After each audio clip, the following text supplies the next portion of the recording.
we are on the site of the castle. And it was the first time the Beatles had really stopped being semi-professional almost. Look at that. Absolutely fascinating.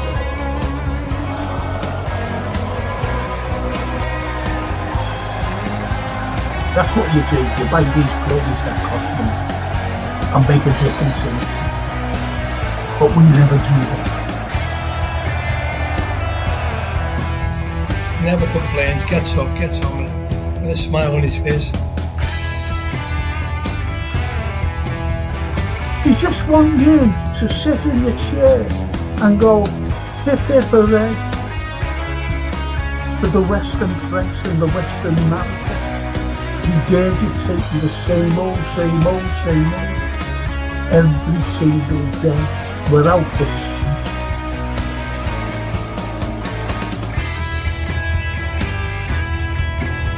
If you haven't seen it before,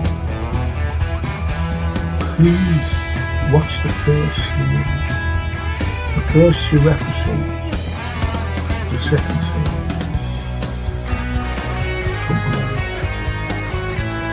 Stallone.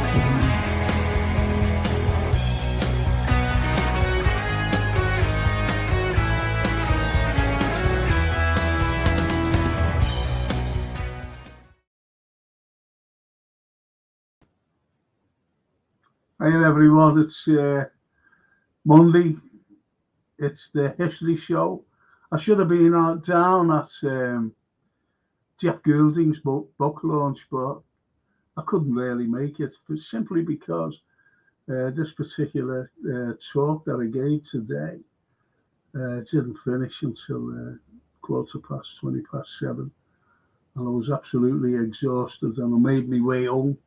I just made my way home. And Anthony was with me as well, Anthony and his lovely wife Lainey, and they knew that I was exhausted. It's not only that, but I would have got down there for about, I don't know, about 20 to 8, about 20 to 8, and it started at, was it later, wasn't it? Would have been well later. But anyway, I just came straight home. It would have been well too late to get to the book launch, And I had to apologise. Well, I didn't. I had to send. I never had George Scott's number or anything, so I had to ask Jason to send through a message that I wouldn't be able to make it. So, I hope you forgive me, especially Jeff, because Jeff's a great fella. He really is. So we decided to do a history show, and I've got my little hopper with me, and there he is, the wonderful international artist. Should have seen us today.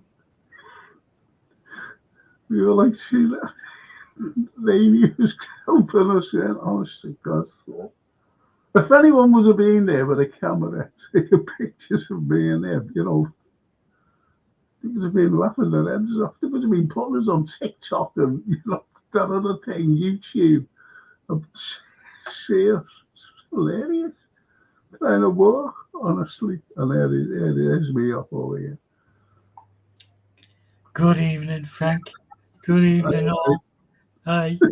Oh my gosh, yeah, we were like the 2 back ends of a horse. Honest to God, should have seen us. It was absolutely hilarious, wasn't it? We were laughing about it as we were walking, going up these steps. It's just crazy. Yes. Anyway, I just want to thank Gap Painting Services for sponsoring the Frank Carlyle Show.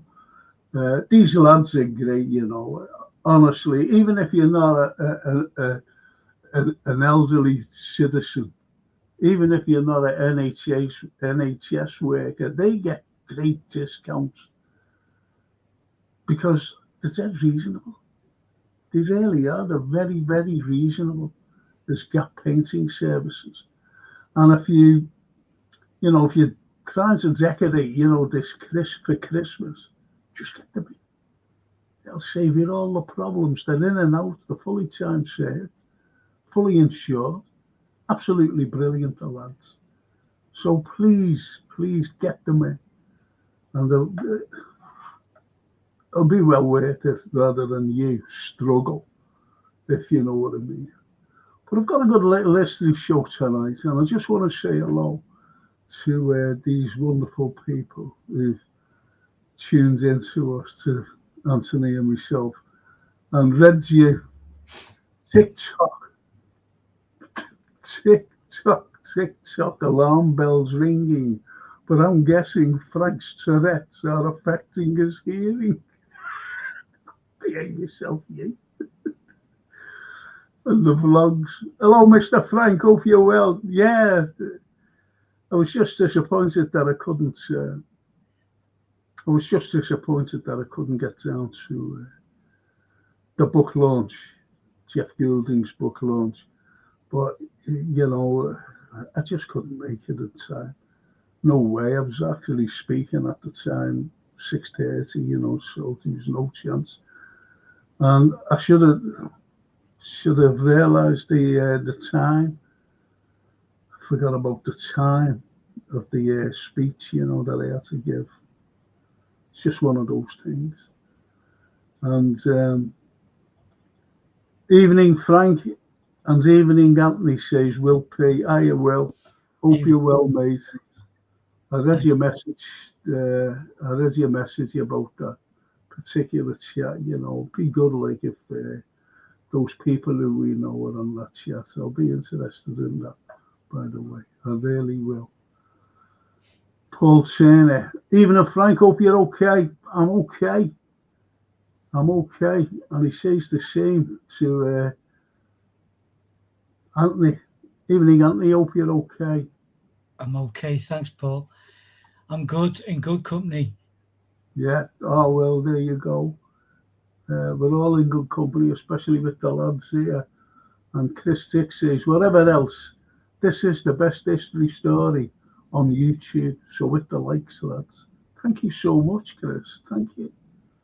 I appreciate that. I really do. Do you know what, though? I'm being unsubscribed. I'm just being unsubscribed by people. Do you ever remember on my particular, I think it was the history one as well, he used to come on. And I went under the name of Anne, but his name was Norman because he went on his wife's street. Yeah. And the thing is, he got hold of me and he said, I've been unsubscribed to you. And it was the same as TW72 as well. He said, I've been unsubscribed to your channel. So what does it? That's why I'm stuck on a certain amount of people. And I have been for months. Albeit that I know that people have been subscribing. So it should have been well up there. And they're just unsubscribing. And I was listening to a show, some stream, an American fella, and he said exactly the same. And he was unsubscribed by 5,000 people. Wow. He said, it's just ridiculous what they're doing. What they're doing here. And as Paul Turner, same here, Frank. I got unsubscribed from you. It's just nuts. So, you know, just have a look to see if, you know, you are subscribed, and if not, subscribe again, because that's where I'm losing out. The algorithm. Yeah. It's just bloody terrible, you know, the way they've done it. That's a clue.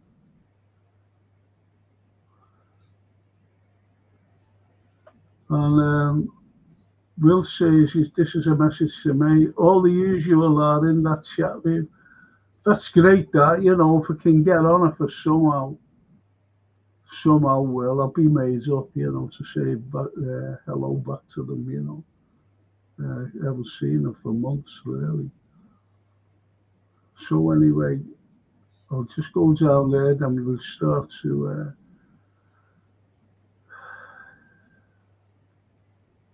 The vlog says, just a thought, Frank. I know the Vikings used to use the river out, but I wonder if they used Ditton Brook and Haywood area.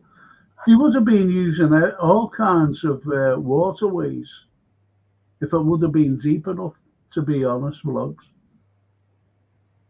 The Vikings. And the Vikings were there in Liverpool as well, as were the Romans. The Romans were there. They were on Everton Hill, believe it or not. That's why you've got the Beacon Tower today. But you never got it today. But where the church, St. George's Church, is, that was a beacon. That's why you've got Beacon Lane there. And the Romans started that because it was used as a semaphore looking over the Chester estuary and over to Manchester, believe it or not. It was the highest point. Yeah. So they used that tower, they built a tower and used whatever, the semaphores. Yeah. And Jason's put this out. There's a problem with Facebook at the moment. Viewers on Facebook are showing as Facebook user instead of your names. If you could just add your name at the end of the comment, please do. He told me that. I forgot all about it. I'm supposed to tell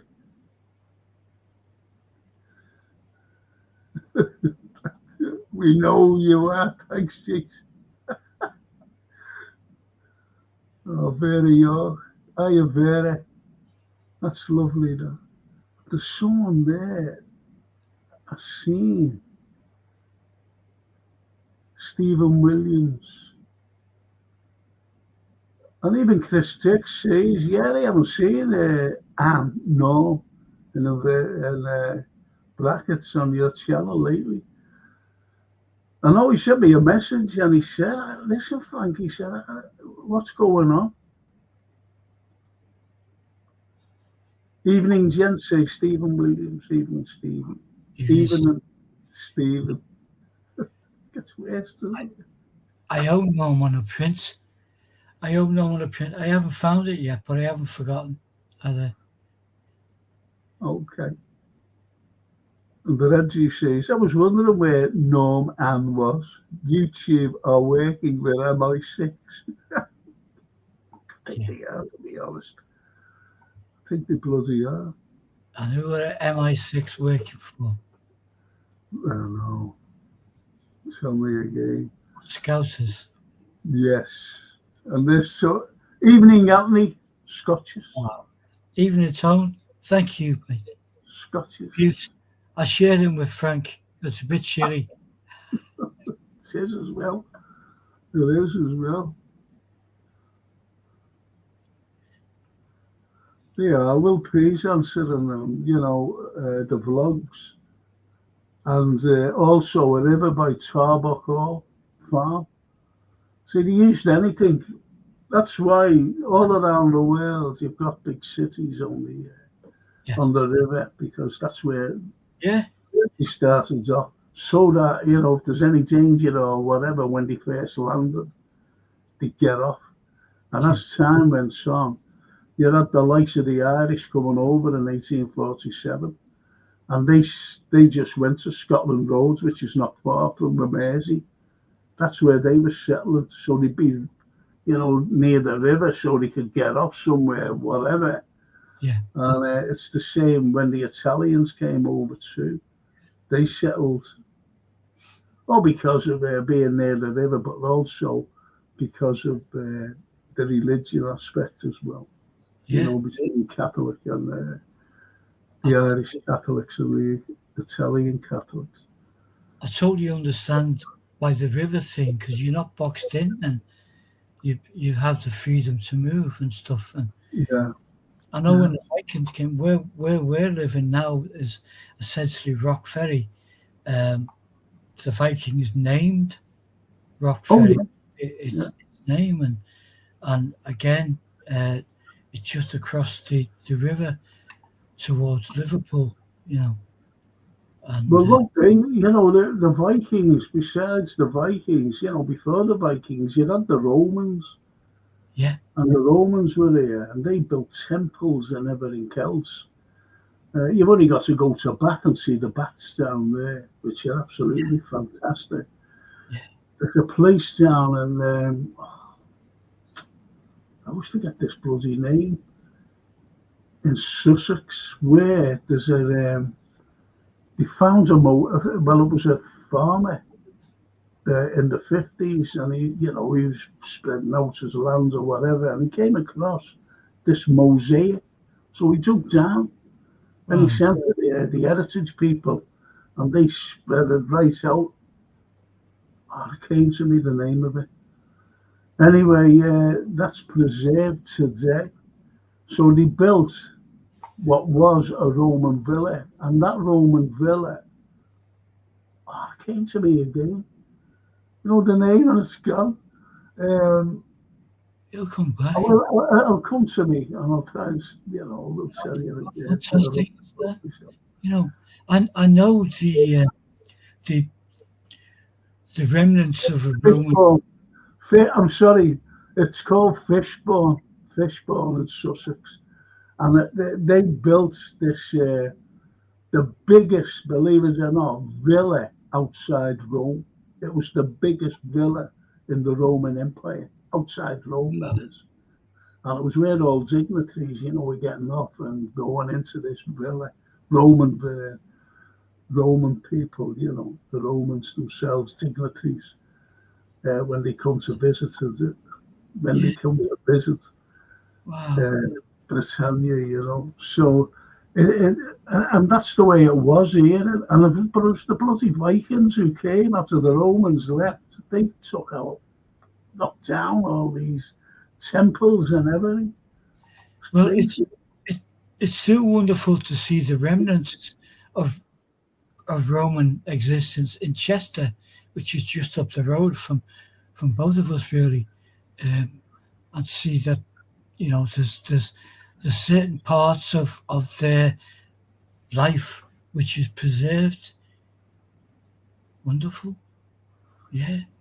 It says, what we have in this country about the Romans, that is, we're very lucky to have Chester. Chester, with Roman artifacts. Because I used to bring the students over there, when I was lecturing about the Romans. And as I was bringing them over, they couldn't believe it. They really couldn't believe all the Roman artifacts that's there, And it was funny, I forget the place now, a big shop. And we used to go in, I used to ask for permission. So they opened the door, we went down like into a cellar sort of thing. And that's where they had, you just see it there. The Roman heating, underground heating. But we were all cramped up, bumping into each other. Said too many in here, get out. But it was fun anyway. So what I'm going to talk about today, because it wasn't planned, to be honest, because I wasn't going to have. I wasn't going to have a show tonight, a history show. So what I'll be talking about tonight, this evening, is a couple of VCs. But I want to show you the map first. I want to show you this map. And I think it's fabulous, I really do. And have a look at this. And this particular map was printed and put out in 1908. 1908. And look at it. It's incredible. What you can see there, you have a look carefully. St. George's Hall here. It's incredible. It's incredible. St. George's Hall. You have Lime Street Station there. Lime Street Station. It's incredible. And you've got the hotel, which is now, it went to student accommodation, didn't it? Now it's back to a hotel again. So you have that there, absolutely amazing. You've got the original Delphi, which is there, right on Lime Street, right on Lime Street. So you've got the original, that's where Dickens used to go. And Dickens loved it. He said it's the finest hotel in the world. So, but you know, no one else. We pulled it down and built the one that you have today, which is a beautiful building, by the way. But God, they wanted to do it up. It's really bad. It's in a bad state, the interior. Yeah. So this is what you have. It's absolutely amazing, this map. So, would Dickens have got the view that we get now? If you get off the train at Lime Street, when you look across and you've got St. George's Hall and you've got William Brown Street and you've got Sessions House all to your right. Everything. You've got everything. Now, when he came here, well, don't forget, as he got out of the station here, as he got out and he walked over there and he was right into St. George's Hall. And that's where he used to give his penny readings. He used to give his penny readings there in the hall itself. Yeah. In the hall. And thousands of people used to go and see him. It was incredible. Thousands just went and they filled the galleries. He used to go into the small concert room and did his penny readings. Amazing, just amazing what this man did. Loved Liverpool. He loved it. He really loved Liverpool. One of his favourite cities, he said, in the world. And as I said, he said that the Adelphi Hotel was the finest hotel he's ever been in the world. That's Dickens. But, you know, he used to go in there and he used to then explore the likes of William Brown Street Workhouse. He used to go down to the docks to Campbell Square where that police station is. And he actually became a special constable because the police said, listen, you know, you can't go out and about the way you are, you're dressed, you'd be robbed. So we advise you to become a policeman, a special constable. So he put a uniform on him and he wouldn't touch him. Police never got touched in those days. So that's where he went about getting all information. Makes sense. Because he spent time on the docks and all around there, didn't he? Yeah. Which gave him the knowledge or the background for what we all enjoy now as remarkable pieces of work. Yeah. Yeah. Wow. Do you know, how can I say this? Do you know Liverpool, Liverpool is a big city. You can see it, that's just a little portion of it there. That's just a very small portion of it. Because not do you only have Lime Street here, but you've also got Central Station. You've got Central Station. And when you think about Liverpool and its stations, don't forget you have the Exchange Station as well. So Liverpool, with all this commerce going on, all this trade going on, it was known as the second city of the empire. Well, I'm saying that it's more than a second city. I think it was the first city of the empire. And London just in a name because it was the capital. So really it was the first. And that's why there was more millionaires living in Liverpool during the mid-19th century than anywhere else in the world. More millionaires. So this is why Liverpool was such a vibrant place. And this is why the likes of Dickens, loved it. He loved it. Nathaniel Hawthorne, who wrote the Scarlet Letter, he was actually a consul here, an American consul, but he didn't like it. He didn't like it. He thought it was too rough and tough and everything else. He hated going into town. And the fella who wrote Moby Dick, Melville, he was here.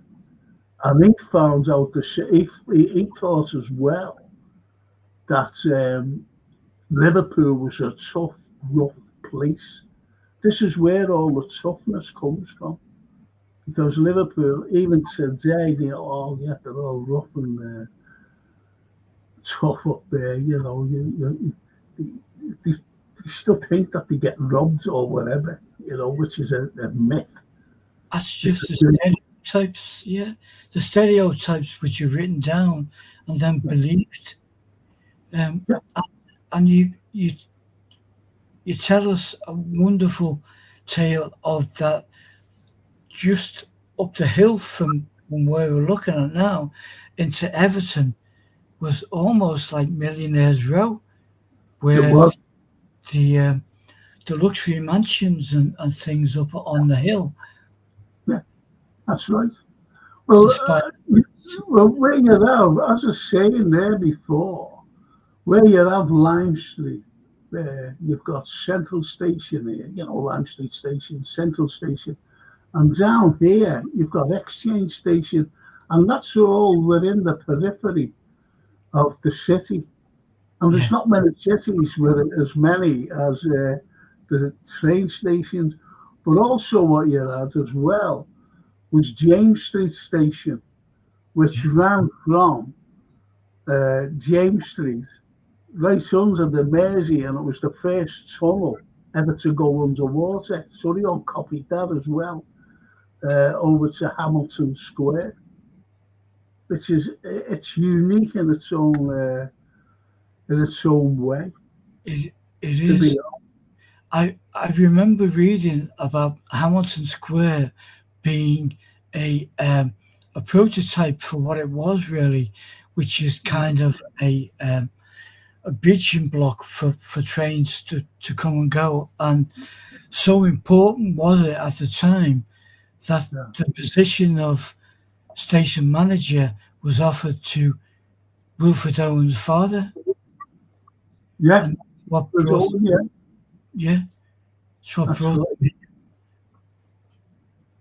And there's what you were talking about before. Now, see there, this is a very, you know, I think it's fantastic, actually. This bloody thing, it gets on my nerves, you know. Should have asked Jason to fit. I don't know. I don't think he could have fixed it anyway. But nevertheless, what you've got here, this is a bloody nuisance. What you've got here is the necropolis. You know, by Derby Road, just off Derby Road, the necropolis. Yeah. It's called Grant Gardens today. Now, the necropolis, in 1824, there was no such places as cemeteries. This is 1824. And all the churchyards were being full up. You know, the cemeteries were in the churchyard. So they came on, they said, we'll have to bury them somewhere else. We will have to bury them somewhere else. What can we do? So they went, okay, yeah. So they went on the periphery of the city centre. And they went up to, as I said, West Derby Road, seeing this place here, that it's called the necropolis. And they said, yeah, we'll consecrate the grounds here and we can start burying them. So believe it or not, that was the very first, get onto this, public cemetery in the whole of the world. Wow. The necropolis, and it's Greek. It's a Greek word meaning city of the dead. Yeah. So when they decided to build more, you know, cemeteries, they couldn't name it the necropolis, simply because, you know, where's he getting? Who's getting buried in the necropolis? What one? the one up in, or the one down in, or over there in. You see what I mean? So that's why certain cemeteries were named, like Anfield Cemetery, like Ford Cemetery. Yeah. So they named the cemeteries.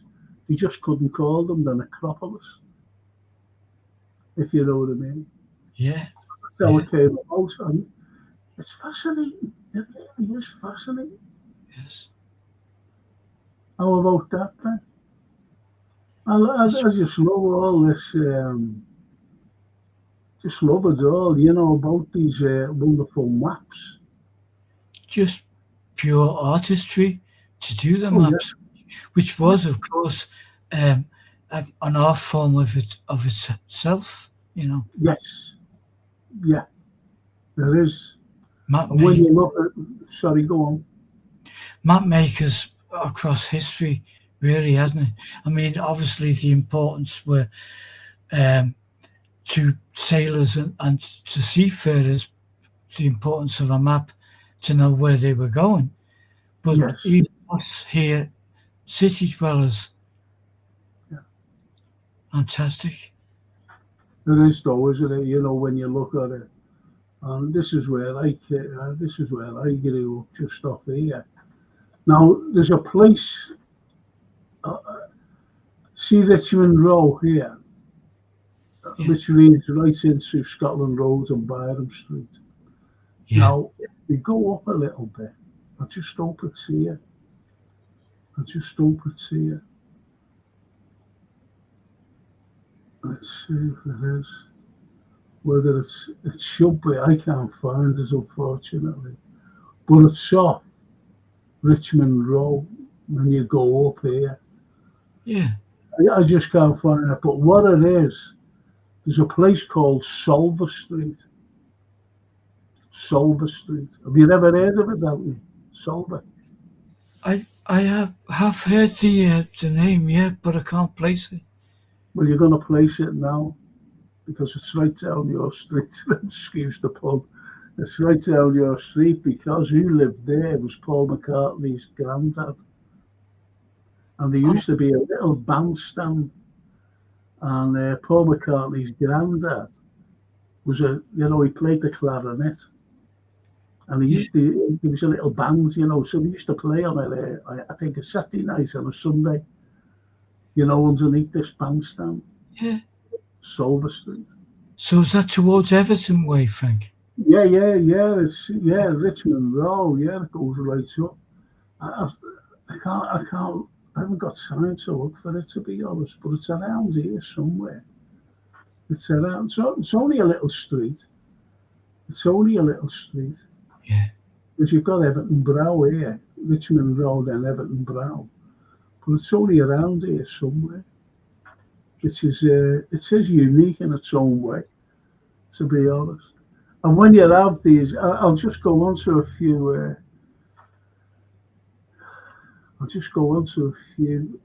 Comments. What's been? Because if I don't raise any out, you'll start looking for me.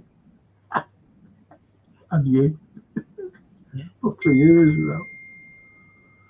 Excuse me, I've got a message of Jason's.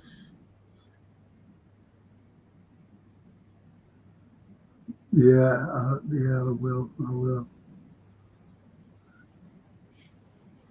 Yeah.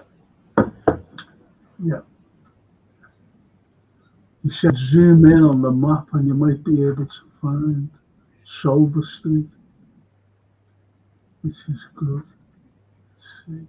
Yeah. They don't name all, it doesn't name little streets, if you know what I mean, which is unfortunate. They've got Everton Road there and Netherfield Road, Shaw Street. These are all major places, you see. Every street tells a story. I mean, my background was Wright Street, which is down off St Anthony's Church of Scotland Road. Yeah. But this is where I grew up here. Yeah. Around here. Right around here. That's just brilliant.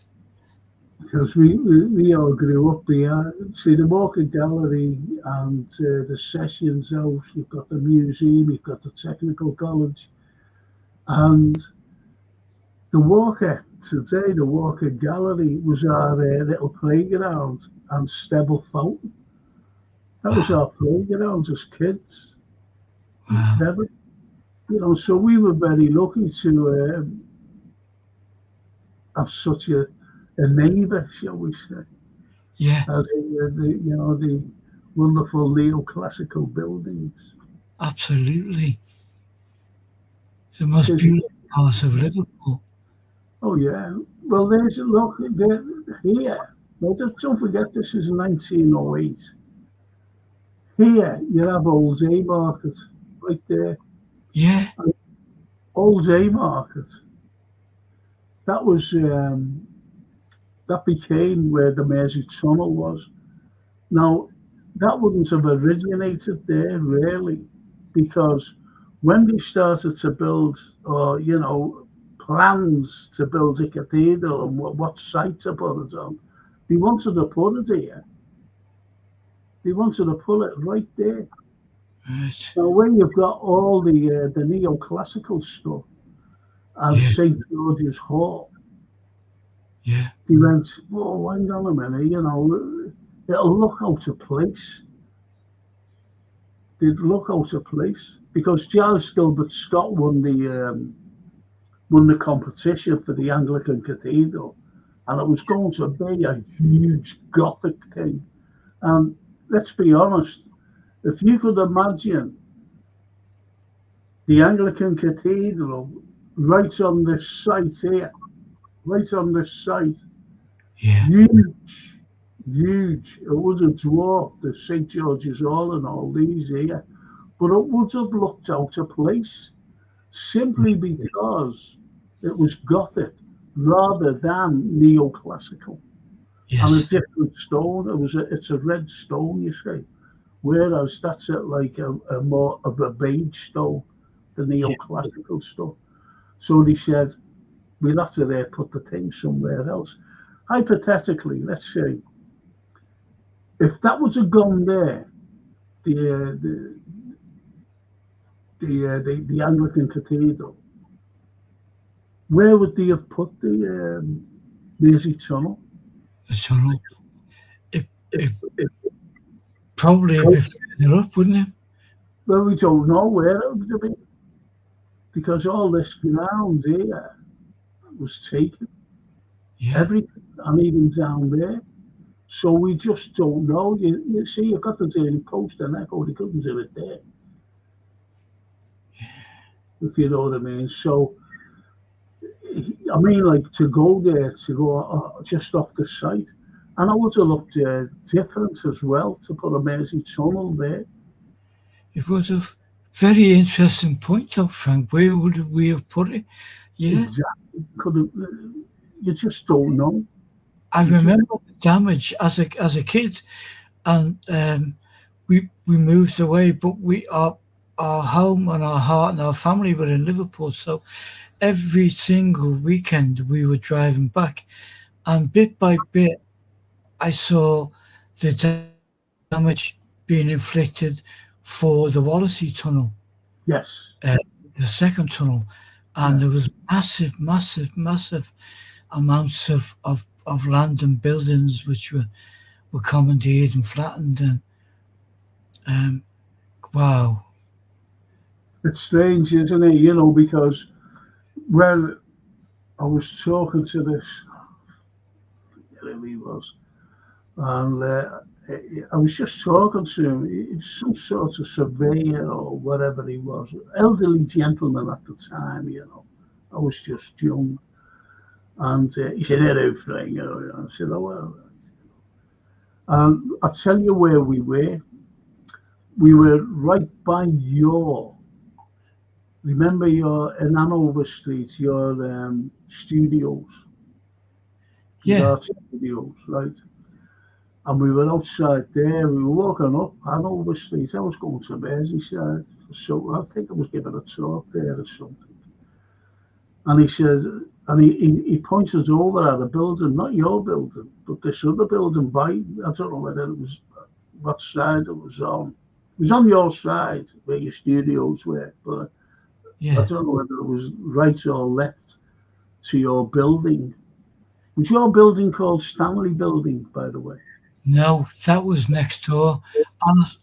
Well, in my lifetime, ours was the Hanover buildings. And at some point, the Ethel Austin couple, husband and wife, bought the building and turned it into an art gallery long before my time there.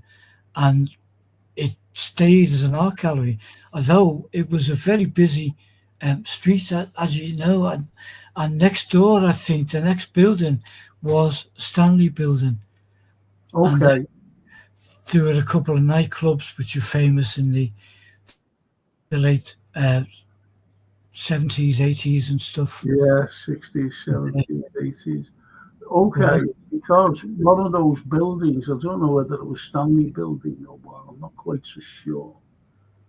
And I'm going to surprise people here. That particular building housed the very first Madame Tussauds. Oh, wow. Not London. Not London. How about that? It's incredible. It is incredible. But you know what? It almost doesn't surprise me because of what was going on in Liverpool in the 1800s, early 1900s, rivaled London. Dare I have the audacity to say rivaled, but we had our own Royal Academy of Arts here, as we talked about, and some absolute genius artists who came from there, and now almost forgotten. Well, so, I'll tell you, just let me try and find this, where I am here. No, not that far. Not that far. I'm going to show you something there. Right. Right, where am I? Here. Right around here, which is the bottom of Brownlow Hill. Yeah. Here, by the hotel, right? By the hotel, which is here. And you're talking the Adelphi, right? And this is before the Adelphi. It's while the original Adelphi was going on. Because here, facing this place, that was the Bohemian district of Liverpool, where all the artists and poets and everybody else congregated right around there. How about that? Well, I can just see our table there, a couple of whiskey glasses set up. Yeah. That's good, yeah. You could. Yeah. It's incredible what we had. It really is. It's absolutely amazing. Because what you've got there, as I said, you know, the Bohemian quarter of Liverpool, with all the artists and poets, and as I said, you've got the Adelphi there. Then you've got Lime Street. You've got Central Station. So this is, they used to come over. Used to come from everywhere to there. Now, as you mentioned about Everton up here, I don't think, I used to have a picture. I can't look for it now, unfortunately. And it used to look up from Boundary Street up to Everton, there, right around there, right along there. Because Everton, as you said before, was like a tourist destination, and he used to come down. They used to go and visit a fella named Quincy, Thomas de Quincey. And Thomas de Quincey wrote a book called The English Opium Eater. The English Opium Eater. And the likes of the likes of Wordsworth, Samuel Taylor Coleridge, and Dorothy Wordsworth used to go down and visit him. And they used to do little sojourns around Everton because they were full of mansions, they were full of villas. Unbelievable. And this is where he lived, Thomas de Quincey. Wow. And our mutual hero in the Herdman, the artist, he lived in the vicinity as well, didn't he? He certainly did. He certainly did. So, you have Liverpool, the way Liverpool was, and the way these wonderful people were. We were talking about, I love Jason, I love him for this. Yeah. That's where it was. Look at all that. Wow.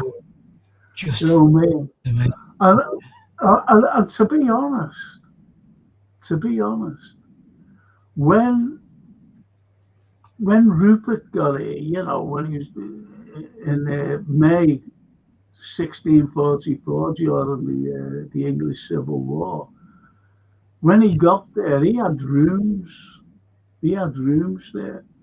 He just took over a cottage or a villa, whatever it was then.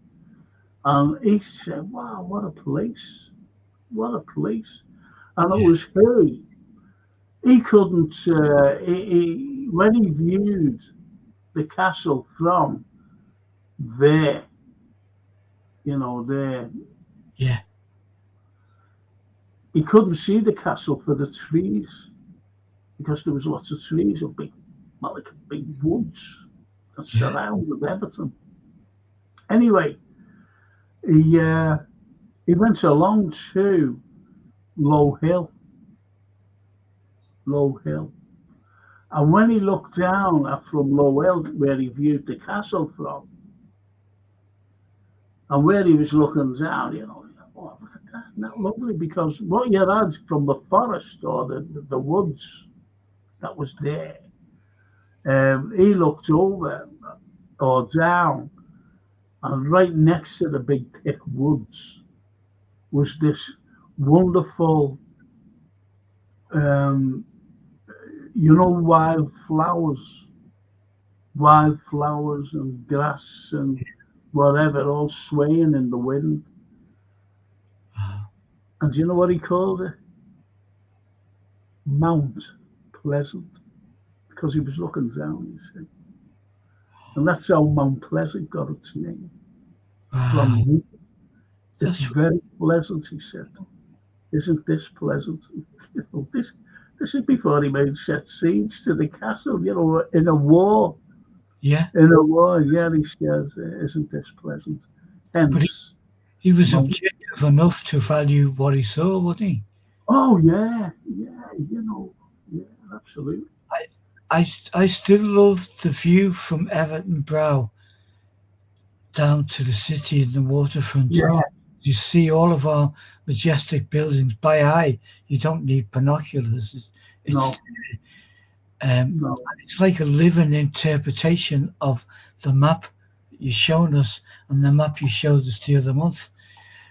And it's absolutely fascinating to see how wide and big the city has gone, but in terms of its height, Everton would have been a fantastic location for a castle. Yeah.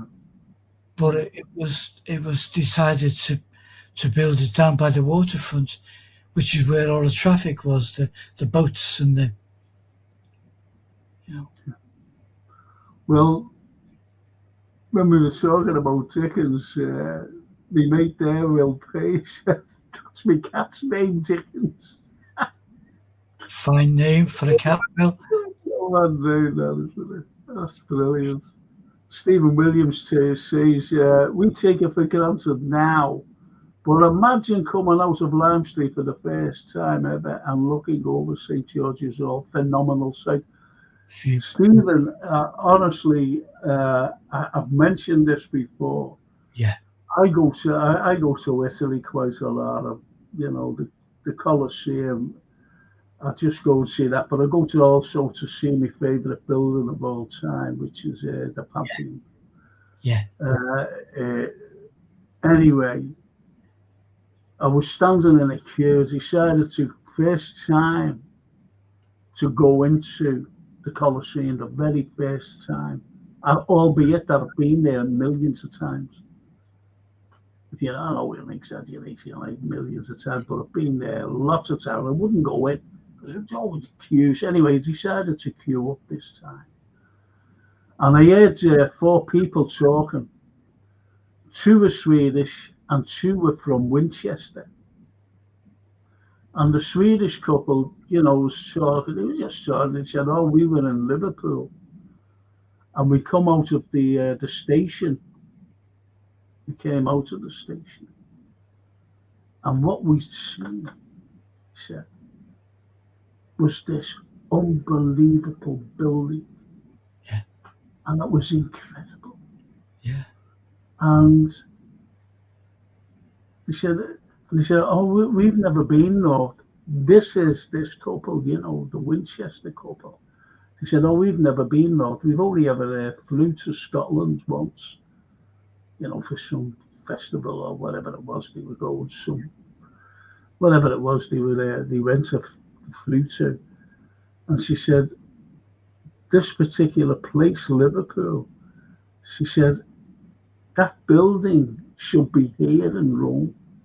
So I went up and I just said, "You're talking about a place called St. George's Hall, and we have all these neoclassical buildings and whatever." To cut a long story short, I said to this couple, I said, "Listen," I said, "if you ever come up to Liverpool," because as I said, they'd never been north. I said, "if you ever come up to Liverpool," and I wrote my number out, I said, "Yeah, here's my number. Phone me, and I'll take you around Liverpool." Months later, gets a phone call at 6:30 in the morning. "Yeah, who's this?" And he said, "Remember us, in Rome?" And he said, "Give us a..." And I then she said, "The Colosseum." I went, "Oh, yeah." She said, "We're on the train. We're coming into Lime Street Station. Can you come and take us around? You promised." So I did, I said, "We'll just hang about there, go to a cafe or something. I'll be down, get under the clock. And I should be there for 10:30 or something." Look for the big clock, and they were there. And I took them around. Now, as far as I know, I lost their number in transition. You change your number as well, don't you? And they brought people up from Winchester because they couldn't believe Liverpool. Yeah. They couldn't believe the buildings we had. No, it is mind-blowing. And you know me, and you know my opinion on it, but I'm totally with Stephen there. What he says is that view is just stops your breath. Of course it does. You can't rush past it. It's just, you feel embraced by this absolute glory. It's a fantastic part of the city. I love it.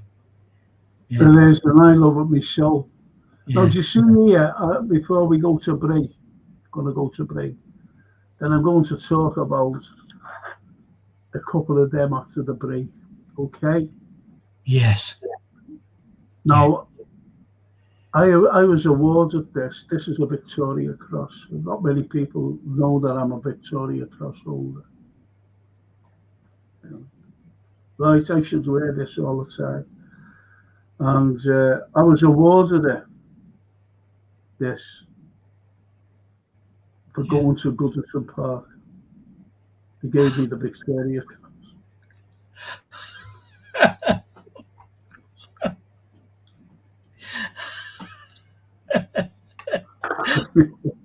Sorry, all you ever told you it was only a joke.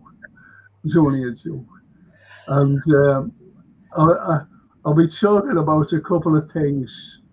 But I just want to say here how Liverpool was so important. Liverpool, and this is the building here. We built the very first Bank of England outside London because all our lads, you know, these businessmen, they said, I was fed up going down to Threadneedle Street and so let's build our own. So they got Professor Sir Charles Cockerell in to build the Bank of England. Now, where you've got, just seeing it there, where you've got, it's gone. You've got Pall Mall here, right? You've got Pall Mall. And Pall Mall was where the Welsh settled. And they couldn't speak English, they could only speak Welsh. And they made their own money, you know, their own currency. It's only a quick couple here. It's only a quick couple. And where you've got Hatton Garden here, people say, was it named, you know, they knew that it wasn't named after Degsy. And they said, was it named after London? Because we, you know, like Soho Street, that was named after London, Kensington, all named after. I said no, because these lads, Hatton, they were brothers, and they came from Warrington, and they set up their business in here. So they named it Hatton Garden. And when you see the fire station there, and have a look, when you're passing again, have a look up Hatton Garden if you're in Dale Street or whatever. Just have a look up, and you'll see the conning tower where the fire station is. And that was the very first conning tower on a fire station. I'll tell you for why. When fires broke out, they couldn't really see where they were. And they used to run to stables and getting the carts out just in case, you know, with buckets, you know, water. So anyway, they used to run to wherever the fire was, because only they seen like smoke billowing. But sometimes when wind caught it, you know, the smoke would be over there, and they'd run over there, but it wasn't there, the fire, and it was somewhere else, if you know what I mean. Yeah. So anyway, they said, we've got to do something. We have to do something. So they decided to build, and I'll get onto this, a place where to keep all fire equipment in one place, instead of running all over to different kinds of you know, barns or whatever to get these fire things out. They were only, you know, like hand carts, to be honest. So they decided to build one, but also they decided to build a conning tower so that wherever the fire was, someone could be up there and saying, it's over there, or it's over there. It's in such a place, and name the street or the road or wherever. Yeah. And that's why it was built. First one. Brilliant. How's that? And there it is there. I love this Jason, you know. There it is. Incredible, isn't it? Yeah. And that's the garden, that's the fire station. And look at there, you know, when you actually look at it, it's a beautiful piece of architecture. Absolutely, yeah. Beautiful. Right. So what's happening, people, is I'm going to take a break now. and enjoy the break. See you after the break, and we'll be talking a lot more about different stuff. Okay.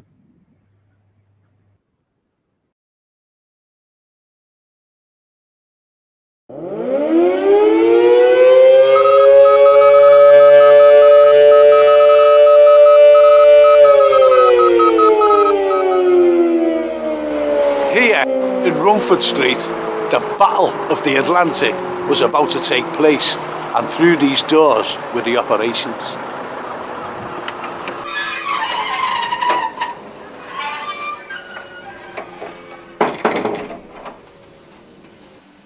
And right in here was the nerve centre of operations.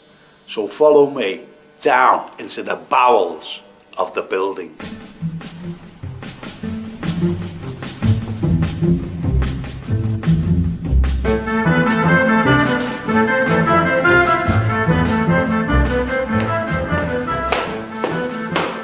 We have just come down 30 foot from street level and nothing has changed. We have just gone right back to 1940, and I hope you've got your pass.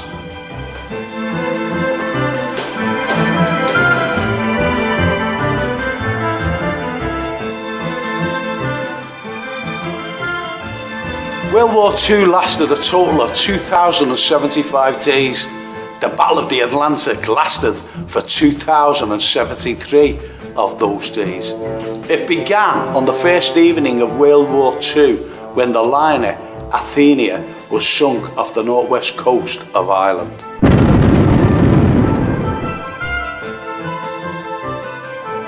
Could you imagine the coordination the Commander-in-Chief had to deal with at the western approaches? Just have a look at these.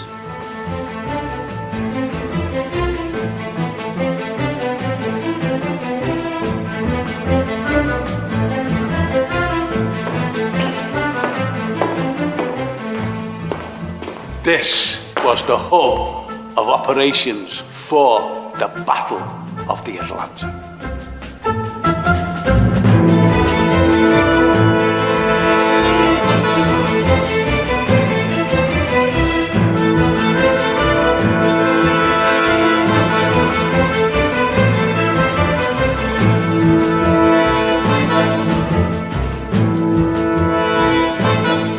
A young wren, Patricia Lane, fell to her death from the ladder during operations, and her spirit is rumoured to still haunt the corridors.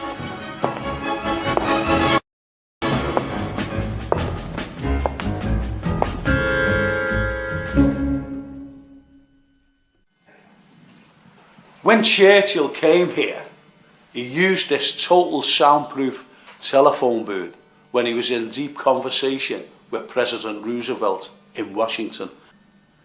He was also in constant contact with his war cabinet from here. This was no ordinary 9-to-5 job. Once you were here for the duration. And as you can see, they had the beds as well. About 330 convoys were attacked in the Atlantic by U-boats. 565 escorted ships and 234 stragglers were sunk. 1,100 ships proceeding independently were also sunk. 96,977 ships survived the crossing.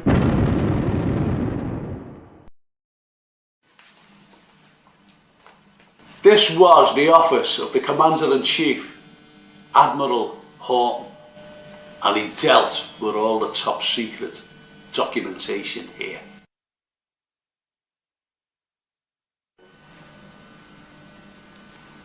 His private room was specifically designed so he could keep his eye constantly on operations. Through the labyrinth of very small, dark corridors, all the codes were broken right down here. And through this door here, where it says strictly no admittance, was the Enigma machine. Even Churchill had to show his pass to get through here.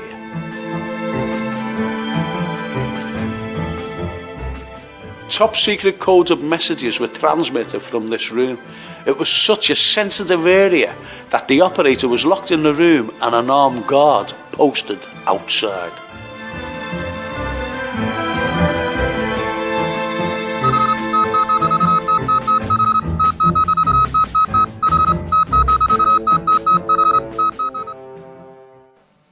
The reality of the war on the surface was this.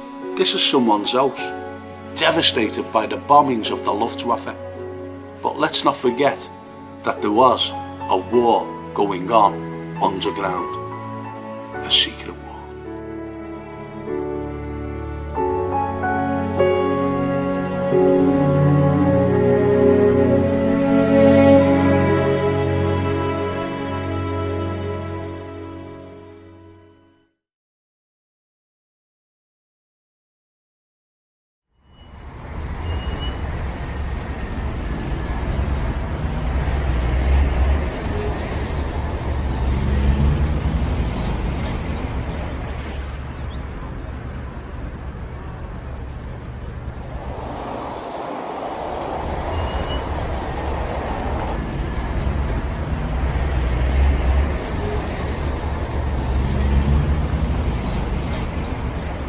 This is the Collegiate of Shaw Street, a very famous place of learning. Today, there are fancy apartments, but at least it's still here.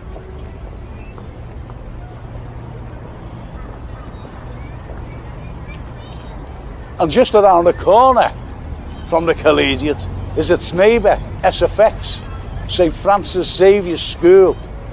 And the two of them, the two wonderful buildings, are linked to our next hero. It's a funny place, Liverpool. You'll always find a place of tranquility, and this is Whiteley Gardens here on Shaw Street. Peace, birds singing, beautiful day. Now that's what George Gabriel Curie longed for in the trenches during the 1914-18 conflict.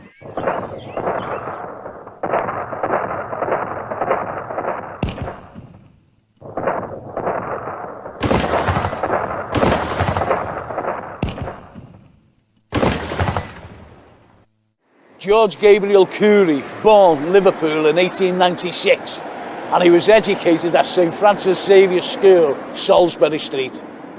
Then at Stonyhurst College, Ribble Valley.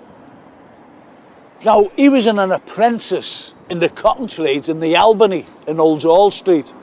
And when war broke out, on the 4th of August 1914, he was commissioned into the Pioneer Corps as a second lieutenant. The Pioneers, what's the definition of the Pioneers? They never get the credit that they richly deserve. Now what the Pioneers did, they actually repaired the roads. They went out into no man's land and dug the trenches for an advancement of the Allies, brought the ammunition up, even the barbed wire. The Pioneers' job was really hazardous because they came under immense fire continually.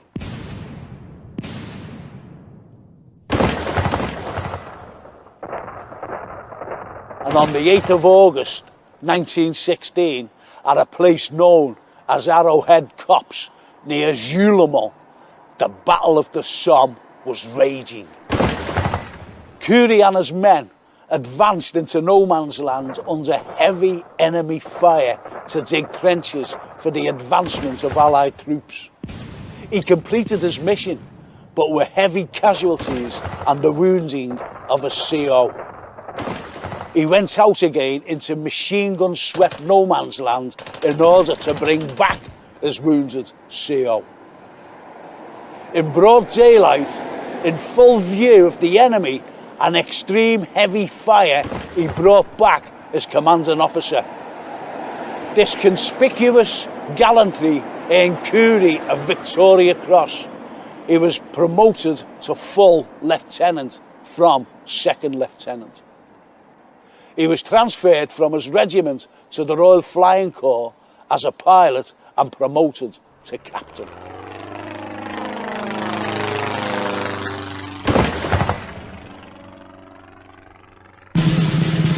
So what happened to George Gabriel Cooley? Well, he survived the war. He came back to Liverpool and he wanted to go back into his own cotton business in Old Hall Street, but unfortunately that had collapsed. So he had no job. So what did he do to provide for his family? He opens a chippy called the Chip Pan around the corner from St Francis Saviour's School, his old school, Brunswick Road. And there he was, happy as Larry, serving his customers with his fish and chips. Then the Second World War broke out and he enlisted yet again. And what did he do? He actually landed on the 6th of June 1944, D-Day. What a survivor this man was. Survived the First World War, the Second World War, and finally he did get his call. And in 1956 he died, and he's buried at St Peter's and Paul, Crosby.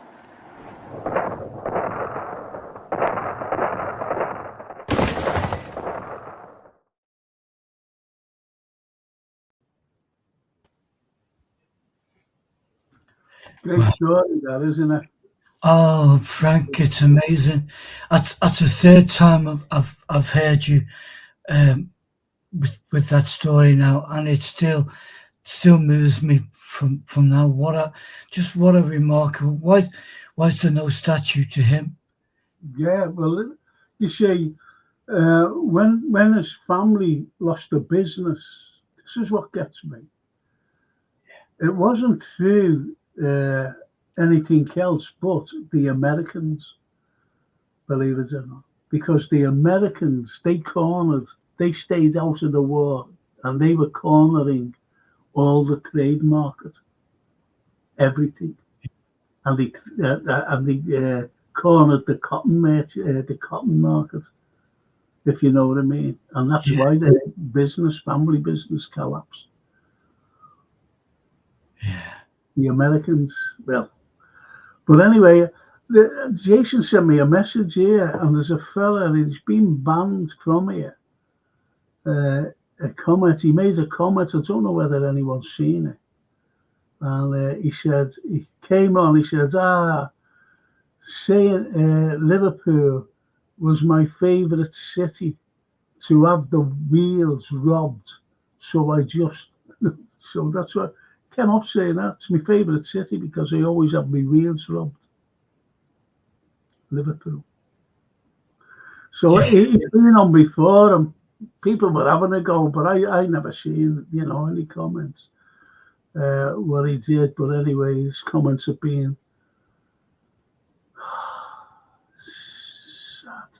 It's a big world, mate, and Liverpool is by far not up there with that. I think he's a Manc. Yeah. I think someone said that he comes from Runcorn, believe it or not, but he's a Man United supporter because he came on my football show, slagging Liverpool off and that, and he was just teased. And this Facebook user, my great-great-grandfather was buried in the necropolis, but my ancestors in St. Nicholas were exhumed and are in Everton Cemetery, says Barry York. Well, you're to be buried there, not only that, and then St. Nick's, they must have been very wealthy people, because the only people to be buried in St. Nick's, believe it or not,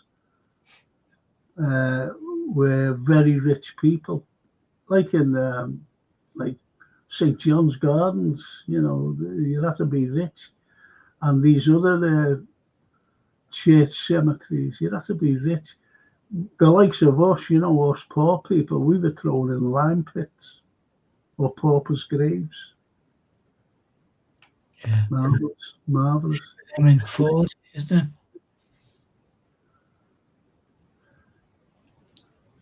Yeah. And Chris Tick says be great, Frank, to be able to magnify the map. Yeah. But I just want to talk about a few other things. On Facebook, I wish you put your name up because we don't know who you are, you see. You could put it up once, but there's a few Facebook users, unless it's Lynn or I don't know, Neil Broderick, I just don't know, I'm sorry. And the Facebook user again says, my grandfather's cotton trader's office in Old Hall Street was demolished in 1968. It was above a painter and decorator shop for the Wallasey Tunnel. Wow. Wow, see what I mean? And Jay says, Frank, just popping in to say hi to yourself, Anthony, and all the good guys in chat. Thanks, Jay. I'll see you. And he says, won't be able to stay, so popped in just to say I'll watch later and just to like the show. Thank you, because I've got no likes, up here, what I've seen. I just don't know. I like you. Yeah. And the Anfield Rose put his thumbs up. And so is the Anfield Rose says, I do hope David Cook gets no pension. I do hope he comes up to Liverpool again. I'll give him a lovely welcome. We'll be talking about it tomorrow night. What's he like? The Anfield. And look, even if Frankie and Anthony, the Scotches, and drink these, you both look parched. It has been a cold day, though, Anfield. Thank you, man. We're on it. What's he like? Could be here till Thursday, but we're on it. And my great grandfather said, hang on. My great grandfather, Joseph Morris, moved to Liverpool from St. Asaph, North Wales, and lived off Scotty Road. They had a draper's shop in Scotland Road and had more around, and now Home Bargains by Tom Morris. He's a cousin there. That's incredible. Wow. Vera, wow. You have got a fascinating family, Vera. Wonderful. And what memories? I don't know what these are. Christopher says, it wasn't David Cook, was it? He's a horrible man, Anyway, not you, Christopher, I mean David Cook. We'll be talking about him tomorrow night on the football show. And Kenneth Marsh says, indeed, Liverpool is the city where we are robbed via the Football Association and its government's democide on us. We are one with all, as the Sufi Shankly stated. Yes, well, we fought, didn't we, for justice after Hillsborough. We fought the establishment. That's why, you've got the banner saying Scouts, not English. Even if Frank and Anthony, I'm late tonight, says Gary Digby. Gary. Hey, Gary. No, we're lucky to be having a show, only I finished late with a lecture I gave. Going to Norway for Christmas, it will be -0, probably with snow, says Gary. I don't like the cold, Gary. I really don't. But anyway, what I wanted to say, you have the likes of that wonderful man, George Gabriel Curry, and you had a lad named John Davis from Birkenhead. And John Davis was crossing, we don't know whether it was a stream, a river, or a canal with his men. And this is in the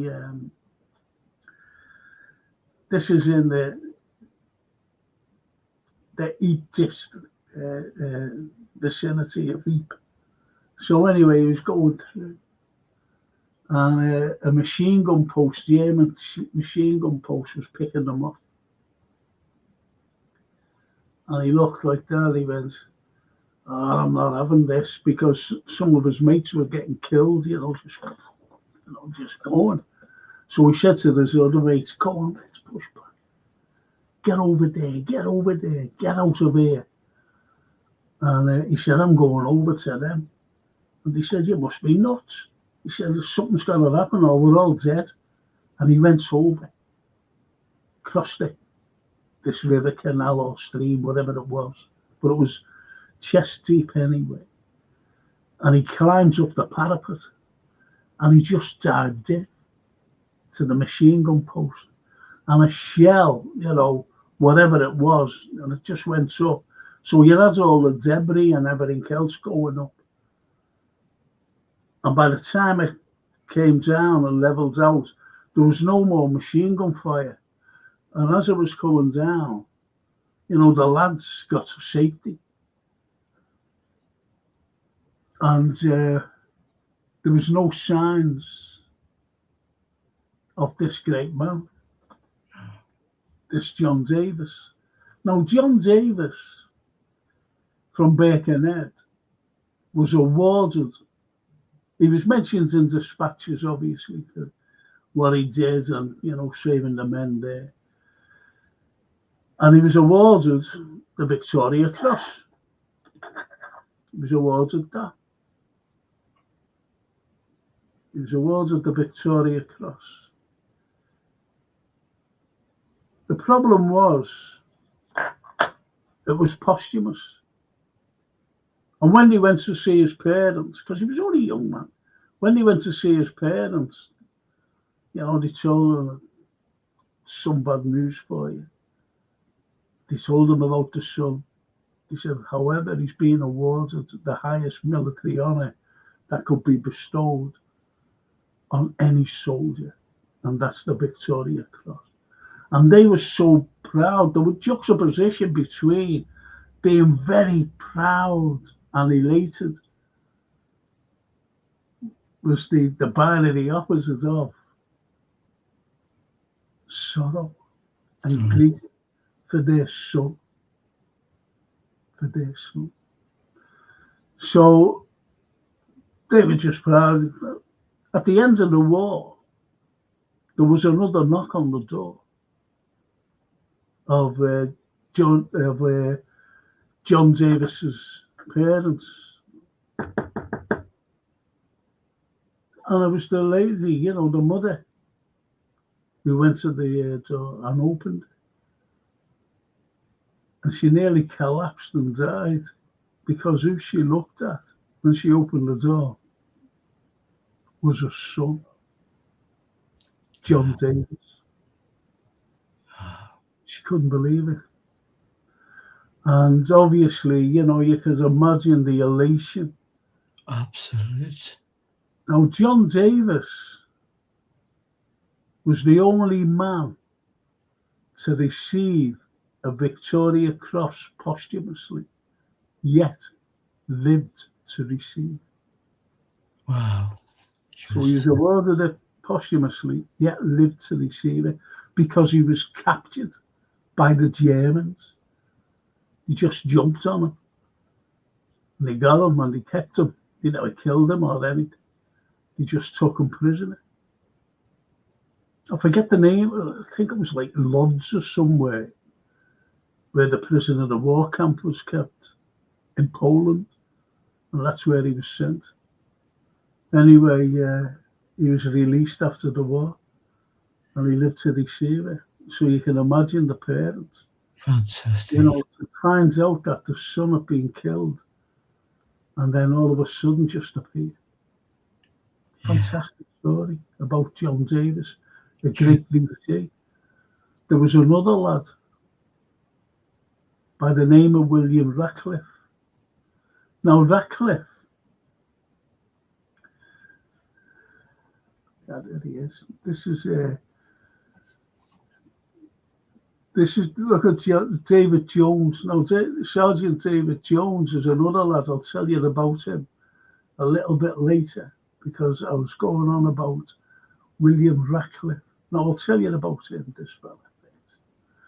Now, David Jones He went over the top with his lads, you know, his men. It's only a private. So he went over the top. And anyway, they were being mowed down. And by the time they got to the enemy lines to take, he was the only one alive. He was the only one. Everyone else had been killed in no man's land. And he got there and he had his rifle. And he took 100 prisoners. You know, he just said, "Don't you be there." Anyway,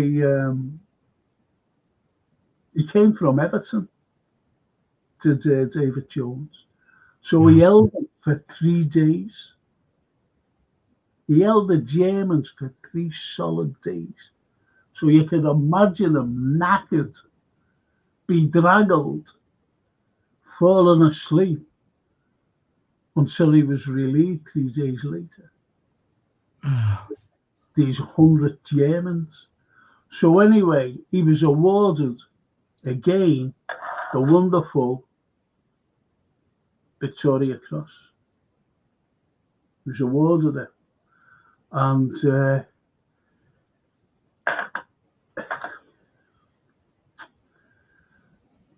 unfortunate thing was, 3 weeks later, he was killed. So he never actually received it. It wasn't actually put on his, you know, his uniform, pinned onto his uniform, because it does take time before, you know, it's done and comes back to him. And unfortunately, he was killed. He was killed. And his wife received it. And the thing is, his wife, he worked, before the war, he worked for, who does he work for? I forget who he worked for, unfortunately. Someone like, I don't know, someone like Ford's or something like that he worked for, because he was a mechanic. And she gave them the medal instead of keeping hold of it. Oh, he wasn't, he worked for, I forget now. Sorry about that. Anyway, they promoted him after he won the Victoria Cross, you know, to Sergeant David Jones. And if you're ever up in Everton Road, where the Merebank is, right on Everton Road, you've got a wonderful mock Tudor library. I don't think it's open anymore. And there was a massive thing there, you know, plaque about Sergeant David Jones. That's where he used to go into. Fantastic. You know, it's just fantastic that these stories. Well, this is something that comes to my mind as you're talking, and these remarkable, truly remarkable people. Why do we not have a version of the Imperial War Museum in Liverpool? Why do our museums who show soap operas, music, and the trappings of modern life have a section where people can go and honor these particular women and gentlemen? You know what, though? What you're saying, I blame. I always seem to blame this fella for everything. And his name is Mike Story. Now, Mike Story, they was wanting to put it there. They were wanting to put it there. And he said, "Oh, no, there's no room." That Pratt said there was no room for the Imperial War Museum Northwest here, with our wonderful history of Victoria Crosses, 16 and all. And the most bombed city outside London.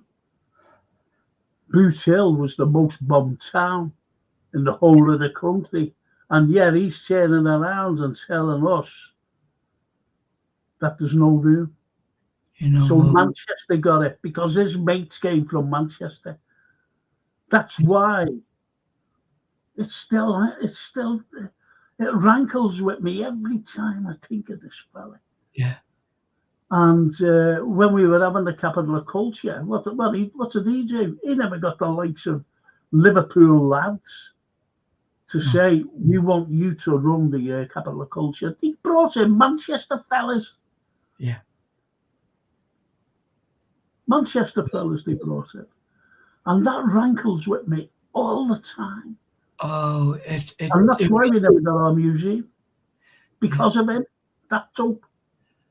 And the more you mention these wonderful gentlemen's names, it's like it's more apparent that there should be a home for them in their home city. Whether we convert the Sessions House or whether we find some space and remove the celebrity junk and just put a homage to these people. Won't happen. It won't. If I was in charge, it would happen. I've always fought for this. I've always shouted from the roofs about these lads, about everything good about Liverpool. I've always shouted. Yeah. Because it is a good city with good people. Yeah. Like this fella, William Ratcliffe. Now, William Ratcliffe, he was a veteran of he was a veteran of the Boer War. And when war broke out on August the 28th, no, it wasn't. It was August the 4th, 1914. He went and I want to join. And he went, no, you're too old. He said, I want to join. Let me do something. Because he was just over the age of 30. And they said, well, okay, tell you what, become a stretcher bearer. So he became a stretcher bearer. 1916, he was out in no man's land, bringing back the wounded and the dead from no man's land. And he was awarded the MM, which is equivalent to the MC, but the MC was only given to officers, the military cross. So they were given the military medal. So he was given the military medal. And this general who put it on, I forget his name, he said, most probably you'll end up winning a Victoria Cross. But he just laughed, smirked, shrugged his shoulders. And the following year, 1917, he was in no man's land, bringing back the wounded.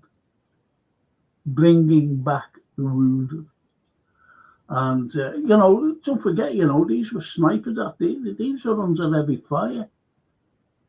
The Germans just didn't stop shooting, because these fellas were going out with the stretcher. They used to only go on their own as well, we wasn't seeing two of them running with it, stretchers. And they used to drag them back, the wounded and the dead. Anyway, he got to this young lad, must have been about 16, 17, just shot right through the heart. And he was just lying there like a letter X with his rifle still in his hand, just lying. And he looked at him, and he was before he was just about to put him on the stretcher, there was this machine gun post, and it was firing at lads to his right. He was looking over here. And these lads were pinned down, about 200 of them, 200 soldiers. They were caught in no man's land, and they were being pinned down by this machine gun post. And he looked at the lad, and his hair was over his forehead and into his eye, and he just brushed it back. He took his rifle, the lad's rifle, the dead lad's rifle, and patted him on the cheek and said, "Your death won't become in vain, son." That's what he said. That's all. Your death won't become in vain. And he ran towards the machine gun post that was picking off these lads. And he just went saying, bayonets on and everything else. And anyway, he took them out. He took the Germans out. But there was still terrible gunfire at these lads after them taken out. So what he did, he picked up their machine gun, picked it up, unclipped it, because it's on one of them kegs, unclipped it, got out, went on the parapet, and just went around along the parapet, using their machine gun on their soldiers, on the Germans. And when that was all over, he just threw away the machine gun, just dropped it, shouted to the lads, "Go ahead, lads, is it all right now? Get over, go on, go back to your lines." And he went back. He went back to that young lad, where he kneeled down. He picked up, that's right, he went back and he picked up the rifle where he dropped it. Where he dropped it and picked up their machine gun. So he went back, picked up the rifle, went back to the lad, put him on the stretcher,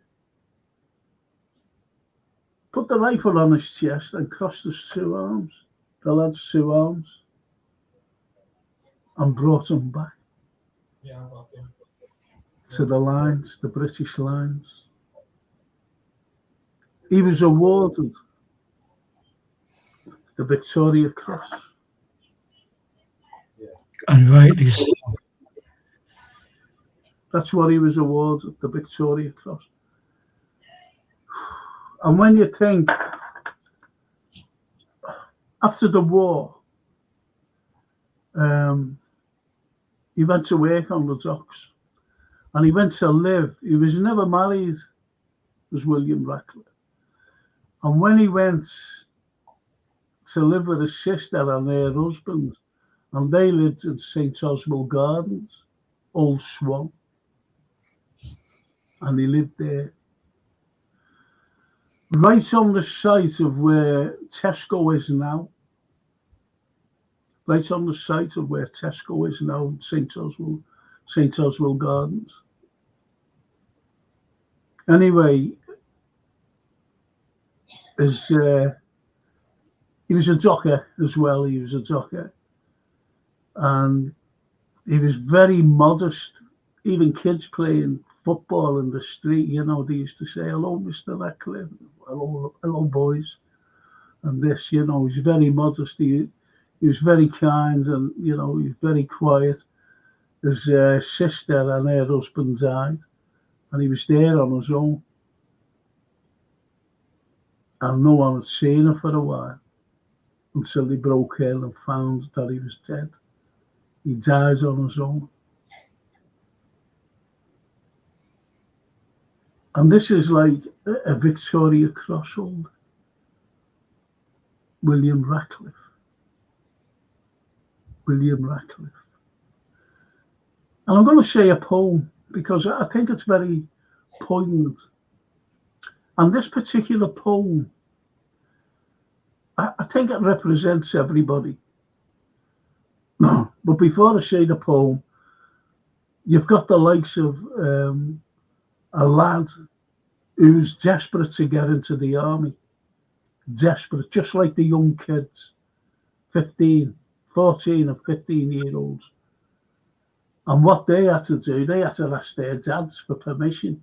So their dads went down with them to the recruiting office. These are 14 and 15-year-old kids. And the dads had to sign a declaration So don't forget that, what I've just said. Because this other fella, this famous fella, who you'll all know, his son said to him, listen, Dan, get me in. Because he was always refused because of bad eyesight. It's bad eyesight. He was always refused to join. And he said, Dad, you know these big people, these generals, and please ask them. So anyway, he got permission. But they said to him as well, you'll have to go with your son and sign the declaration that, he's all right and it's not our fault. So he said, I will. So he went down and he signed it. His son went over the top. The whistle went, they all went over the top, going towards the German lines. And then, they were being picked off, whatever, the little battle was going on. And then the whistle went again. Don't forget that there was debris, there's always these shells, debris everywhere, smoke everywhere. And then the whistle went to go back to the lines. The unfortunate thing was when he got up from the ground and walked back to his lines. In fact, he didn't walk back to the British lines. He walked straight towards the German lines, where he was killed. He was killed because of his bad eyesight. And his name was Harry. Harry. And his dad wrote a poem. And it's the most devastating poem about these young kids, 14 and 15. It's devastating for the likes of Harry and their dads who signed these things so that their sons could go to war and be killed.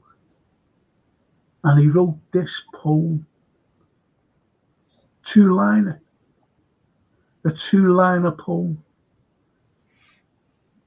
If any question why we died, tell them because our fathers lied.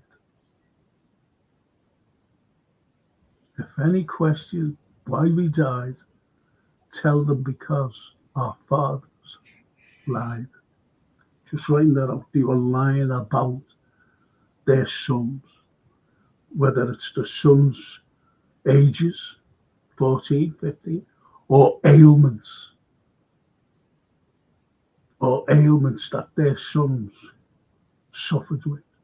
The likes of his son, Harry, and his name, and what he did in honour of these lads, in honour of his son. Every single day, 24/7, 365 days a year, including the leap year, which made it 66. He had the last post player at Menham Gate, and his name was Rudyard Kipling. If any question why we died, tell them because our fathers lied. So I'm going to say a poem in honour of the likes of William Radcliffe, the likes of John Davis, the likes of, as I've just mentioned, Sergeant David Jones. Because this fella who wrote this particular poem, he hardly got to know his men. He hardly got to know his men because they were always being killed.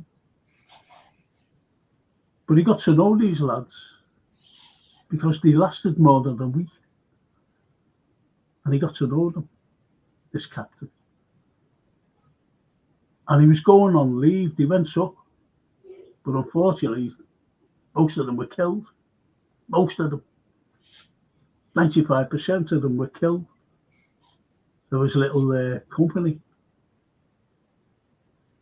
And then he was going on leave. So what he did, rather than write a letter and post it, he decided to bring them and hand them out personally. And his name was Captain A.E. McIntosh. So he went down to see this fella, and he had the letter.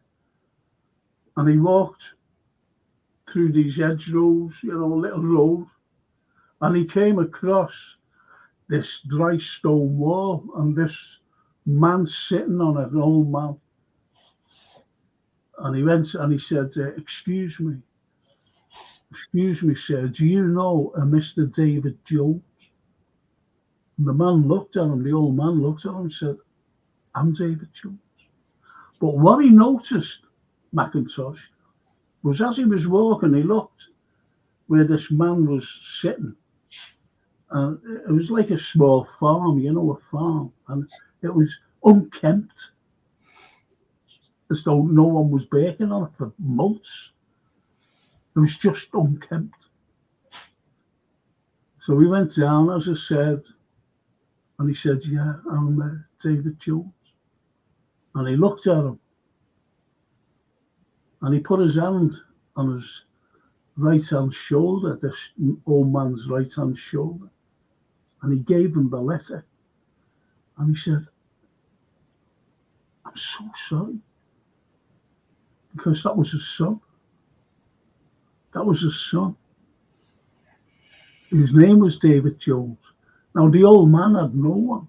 He only had a son. His wife had died. And he only had a son.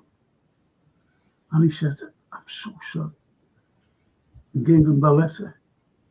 Told him who he was. And he saluted him. And then walked away. And as he was walking away, he looked for the last time down to the old man who was sitting on the dry wall. And the old man was crying into the letter because he opened the letter and he was reading it and he was sobbing into the letter. And he just carried on walking. And he wrote this poem. He wrote this poem. And I dedicate it to all these lads, especially today, the 11th of the 11th, who died, all these wonderful people, whether they were military cross holders, whether they were Victoria Cross holders, military medals, anyone and everyone. And I dedicate this because he sat down and wrote this poem because of that man weeping. So you were David's father, and he was your only son, and the new cup pizza rotting, and the work is left undone because of an old man weeping, just an old man in pain, for David, his son David, that will not come home again. Oh, the letters he wrote you, and I can see them still, and not a word of the fighting, but just the sheep on the hill. And now you shall get the crops in. Here, the storm gets stormier, and the Boche have got his body, and I was his officer. You were only David's father, but I had 50 sons when we went up in the evening under the arch of the guns. And when we came back at twilight, oh God, I heard them call to me for help and pity. That could not help at all. Oh, never I will forget you, my men that trusted me, more my sons than your fathers, for they could only see the young men in their pride, their firstborn in their pride. But they could not see you and hold you while you died.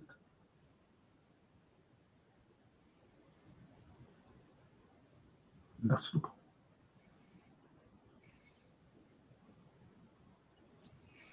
So it's that type of,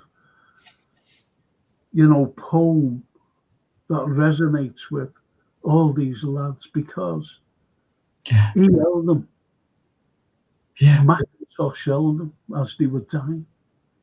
Oh God, they called to me for help and pity that could not help at all. They could not see and hold you while you died. So he held them, and they were his sons to him. They were all his sons. And unfortunately, 3 weeks later, after writing that poem, he was dead himself. And he was only 24 years of age. Think about that. Lest we forget.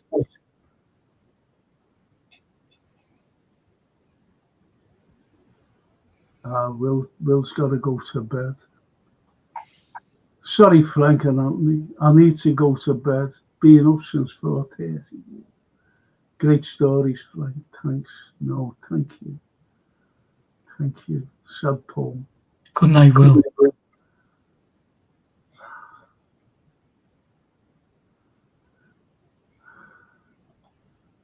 Majestic reads humility, says humility and endeavour. I also come back to it. Gary, thank you. Gary replies to him. Got too many books, but I'd pick it up if I saw Kenneth. I'm into Christopher Hitchens at the moment. Yes. Kenneth says, Kenneth Marsh, true reality, the power of a life in a narrative via poetry, deep. The thing is, what you read and what during the war, the horrors of war they were in the poetry and they weren't published until 12 years after the war. The likes of patriotic poems were published. If I should, I think only this of me, that there's some corner of a foreign field that is forever England, and in that richer soil, a richer dust concealed. You see, so this is what you have. You have all these, patriotic poems. You have the likes of, the Shakespeare one, where it says, this sceptred isle, this precious stone set in the silver sea, this fortress built by nature for herself against the envy of less happier lands, this blessed plot, this earth, this realm, this England, this teeming womb of royal kings. You had all this patriotic stuff. But when it came to the horrors of war, they weren't published. No one read them because it was given out. The horrors. It's like one of Wilfred Owen's great poems, bent double like old beggars under sacks, knock-kneed, coughing like hags, we cursed through sludge, till on the haunting flares we turned our backs, and to our distant rest began to trudge. Men marched asleep, many had lost their boots, bloodshot, all went blind, drunk with fatigue, deaf even to the hoots of gas shells dropping softly behind. Gas, gas, quick boys, an ecstasy of fumbling, fitting the clumsy helmets just in time, but someone was yelling and floundering like a man in fire or lime, as under a thick green sea, he plunges at me, guttering, choking, drowning. If in some smothering dreams you too could pace behind the wagon that we flung him in, and watches white eyes riding in his face, his hanging face like a devil sick of sin.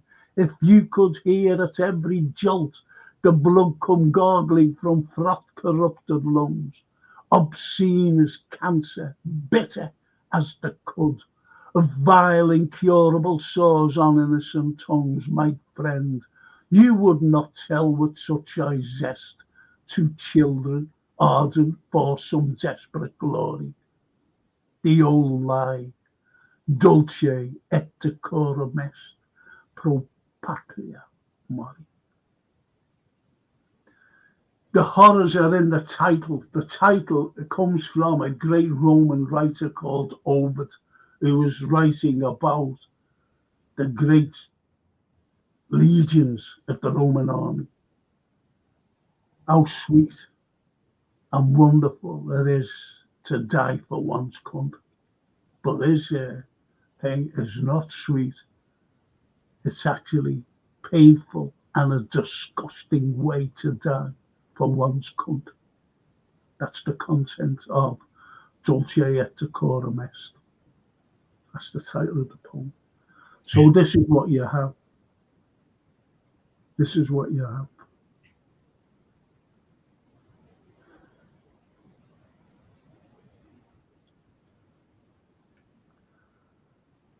I'll just go on to a few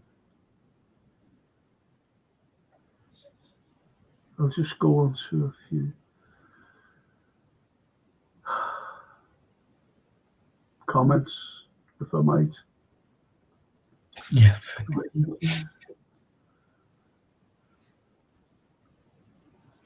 Let's see this. Gary Rigby, you know, other countries have a Liverpool. They just have different names, like Drammen in Norway, Naples in Italy, cities with bad reputations that don't deserve them. No, we don't. We don't deserve them, Gary. Napoli is beautiful. It's a beautiful city, yet that's got a horrendous, like Liverpool, an horrendous name. Oh, don't go there, it's terrible. Even the Northern Italians say it.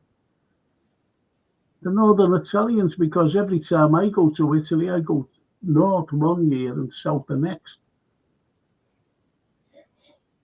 Because I love the likes of Venice, I love the likes of Verona, I love the likes of Lake Garda, you know, because I always make my move to a place called Lido di Eslo, and they're all on the doorstep. And when I go down, that's in the north, and when I go down south, I go to a place called Sorrento, because I've got the Amalfi Coast. I've got Rome not far away. I've got Pompeii and Herculaneum. But when you're in the north, and you say, oh, I'm going down to it, oh, don't go there. You know. They steal from you. And so, you know, it's just mad. It's like a north and south divide here. Whereas it's the south who criticise the north. But it's the north that criticise the south in Italy. You know, so, yeah, agree with you there.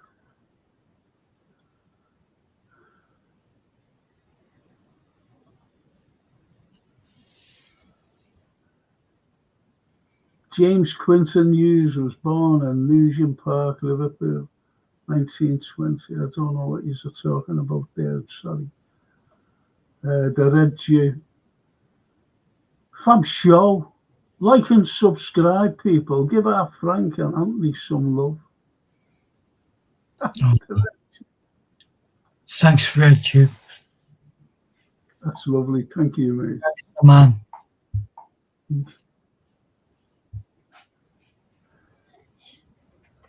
Kenneth Marsh, true reality, the power of a life in a narrative via poetry.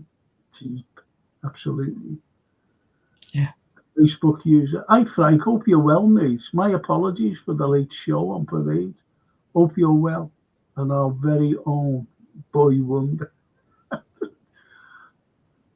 See, your name hasn't come up, so I don't know who you are. I'm awfully sorry. And the Facebook user says, thanks for the show. Off to bed soon. Good night all. Well, it's just for me to say we're finishing the show now. Anthony and myself. And, let's just say that we'll carry on with the history show. Have we got Derek Shelmerdine on next week? I think we have, yes, 28th. The 28th? I think he's on. Yeah. Look at it. It's Andy Gamble, unsure why it hasn't come up. I know he said it before, Jason, if Facebook user comes up, we don't know what the problem is, to be honest, Andy. And I was just going to mention you, actually, to be honest. As Jason's put up, Facebook user, if this is happening to you, let us know who you are after your comment, please. Thanks. So you see, you've just got to put your name there and we know who you are. Because there's been a few, So. But anyway, I'd just like to thank Gap Painting Services for sponsoring the Frank Carlyle Show. And honestly, if you're getting something done, tell your mates, tell your whatever, your friends, your neighbours, you're getting anything done, decorating wise for Christmas, get these lads in. And if you're an NHS worker, if your neighbour is an NHS worker, tell them, because there's a great discount for you. If you're an elderly person, like Anthony, I'm only joking, or me, get them in, there's a great discount. But then again, if you don't fit into one of those categories, they're still reasonable. Don't be struggling. Get them in, fully insured, fully time-served lads. They're in and out, and they leave your house pristine. What you want for Christmas. And that's Gap Painting Services, who sponsor the Frank Carlyle Show. And Mr. Gamble, he came on there. He's the owner. Yeah. He's the owner of Gap. Yeah. So phenomenal musician. So you might even get a song. Oh yeah, he's in a band called The Searchers, and they're brilliant. Not The Searchers, Searching. I'm sorry, because they're a tribute to The Searchers, and they're fabulous. They're fabulous, honestly. There's Mr. Gamble and Searching. They've been going years. Germany's always dragging them over there. They're that good. Here, get here. Because they love the Merseybeat era, don't they, the Germans? Because they're always over here to go into the, cabin walks and places like that. So anyway, I've just got to thank Anthony for tonight. No thanks needed. I have really, really enjoyed, and today's been a great day. I know you've worked your cotton socks off since the moment you woke up till yeah. Nice, but all good. Yes, all good. And tomorrow night we have the football show. So it doesn't stop. It doesn't stop. And I've just got to thank Jason Pennington, because he organises and he just puts everything. I couldn't do anything with me. I'm useless, me, with high tech. So I've got to thank Jason. But most importantly, I have to thank, as I said, Gap Painting Services, and also the chat. All you out there. Because without you out there, there'd be no Frank Carlyle Show. No. It'll just be me talking to Anthony That'll be boring.